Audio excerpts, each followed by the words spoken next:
in Virginia. It should know we're here. The wind is to our back. Well, good morning, everyone, and welcome to another edition of Metro on the Move. Today, we are heading northbound on the Appalachian Trail. We had not a stealth campsite, but a campsite that was right off where this dam area is. Damn area. Anyway, got some great sleep last night.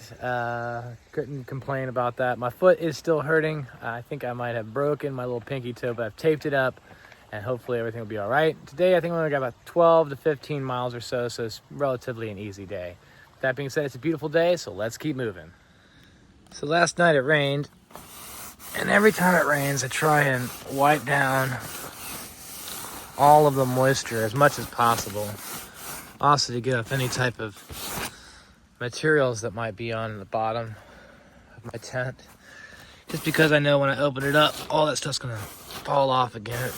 But I use a Swedish dishcloth. Now, you gotta wash it out every once in a while so it gets kind of dirty, but you'd be surprised on how much water this thing will actually absorb. Now, I've used ShamWows in the past, but trust me on this, the Swedish dishcloth, check it out, it's on Amazon. They sell them in packs of 10. You will thank me, thank me, thank me. Make sure you wash down or wipe down your tent every time to get as much moisture off as possible. These things work. So I'm not gonna be moving as fast today. My foot's messed up. Look at that. Nice little beautiful start to the day. I think we got climb ahead. Oh man.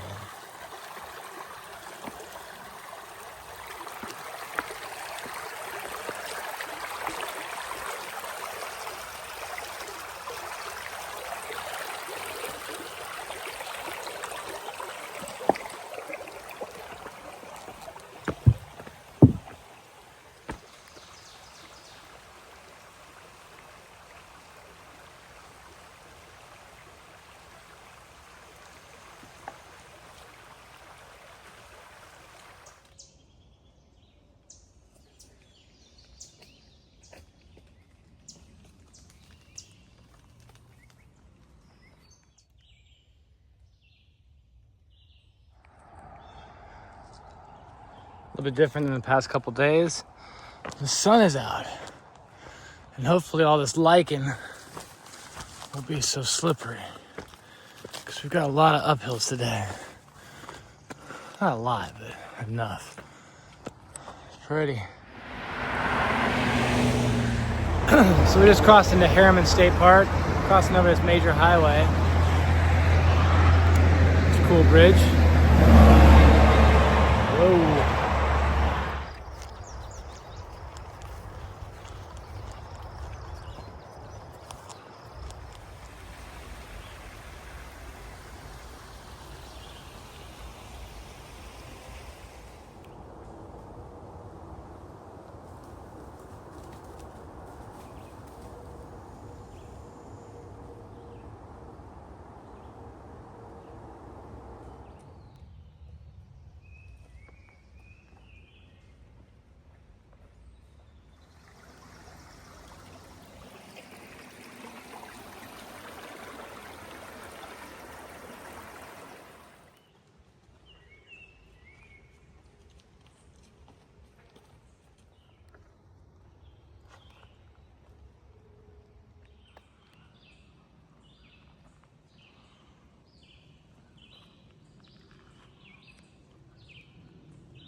I've been squeezed. So in case you missed that, guys, that is a lemon squeezer back there. Very difficult to get through, especially if you're trying to hold your phone or anything stupid like that. So I tried it, wasn't worth it. Maybe you can get through it with your phone. Let's see your perspective. Put a video down below or comment if you've done that before.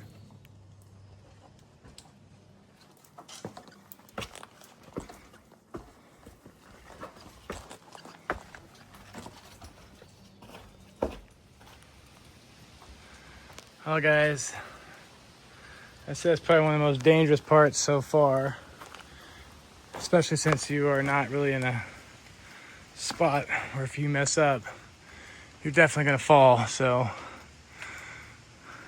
be careful.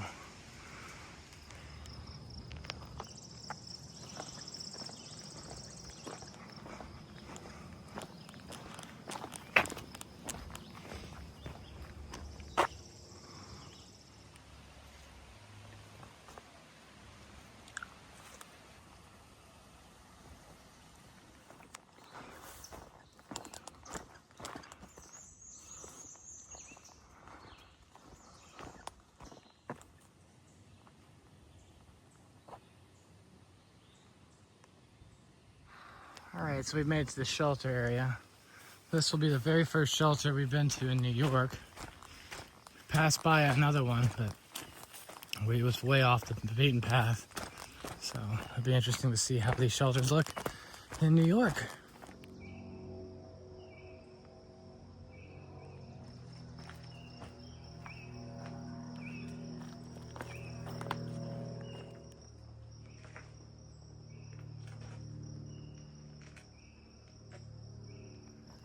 All right, had a little snack here at the Fingerboard Shelter in New York. Again, this is the first shelter I've seen in New York.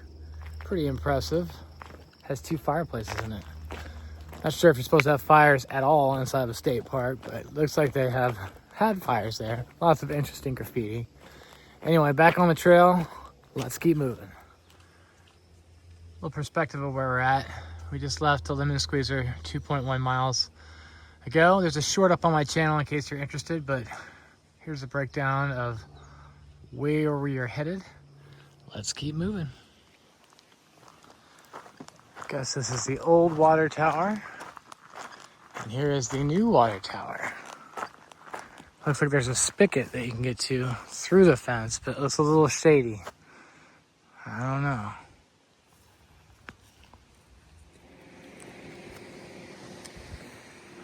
Fingerboard shelter here. All the way up, went down the road to this area, up by the lake.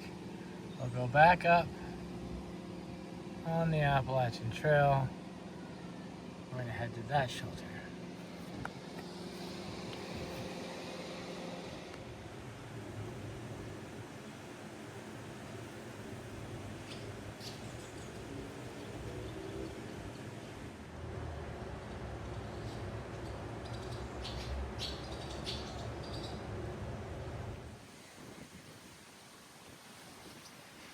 What a beautiful area, guys. I'm telling you, it's just an incredible state park. Harriman. It's Lake Tiorati? Lake Tiorati?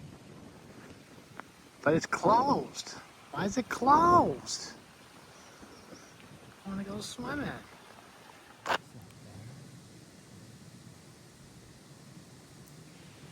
That one's much smaller than the one we saw in Virginia.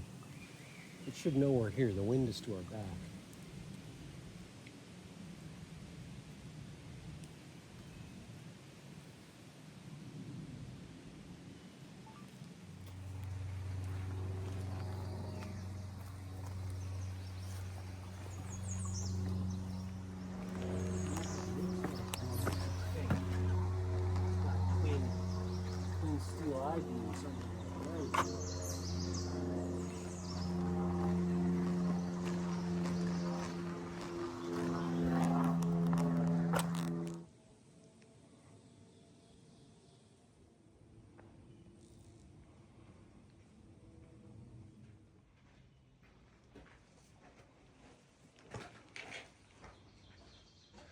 So I picked up the Enlightened Equipment Revelation quilt. It is 40 degrees, which means it is the perfect temperature for the summer months. When I say 40 degrees, most of the time the temperatures will not drop anywhere near those temperatures. In fact, what we've seen lately is right around the 50 degree mark. Now again, depending on where you're at in the country, obviously those numbers can change dramatically, but for the most of us, I would say that this is probably the most perfect temperature you can pick up. Now, I got the long and the wide. I also got it in the 7D. So with those dimensions and that particular fabric, it comes in right around 17 ounces. It's super light, but the reason why I love this quilt so much is the fact that you can actually unzip it and lay it out like a blanket. That way, it doesn't have to be wrapped up around you while you're camping. It's something that you can actually have multiple uses for during the summer months. So let's go ahead and take a look at it. I've actually put it on my tent because it got wet. During the summer months, especially on the Appalachian Trail, you're going to be facing a lot of rain, and a little bit of moisture got into the actual quilt itself. So what I did is I laid it out on top of my tent, and also it gives an opportunity for you to see what it looks like firsthand. So let's go ahead and look at it. Now at the top here, you'll see that it has a couple snaps and buckles. These buckles allow you to obviously connect it on both sides and use it like a sleeping bag. But again, as you see, as I have it here, it has been completely unzipped, and you can see how wide it is on top of my tent. Now at the top here, if you do decide to buckle it down, you can actually tighten this up on terms of the cord, and it'll actually cinch down around your neck. But again, buckles on both sides and snaps, as you'll see here. There's a snap and a buckle and another buckle. But down here on the opposite side, you'll see that it has a zipper. This zipper will actually zip to the other side, as well as the ability to cinch this down like a foot box. Now I'll do that once I get inside my tent, but again, I wanted to show you just how nice and lofty this particular quilt is. As you can see, this is again a 17-ounce quilt, and this is 40 degrees. Now look how lofty it looks again with the down. Plenty of loft inside of this tent, and it works just great. I'm gonna go ahead and cinch this up inside my tent, so you'll see that in just a few. But again, looking at how wide and lofty this quilt is, 17 ounces, I recommend this 100%. I've been using this for the past 400 miles on the Appalachian Trail, and I've had zero issues with it. Even when it gets wet, it's very easy to dry out. 40 degrees is the perfect temperature, especially during the summer months on the Appalachian Trail.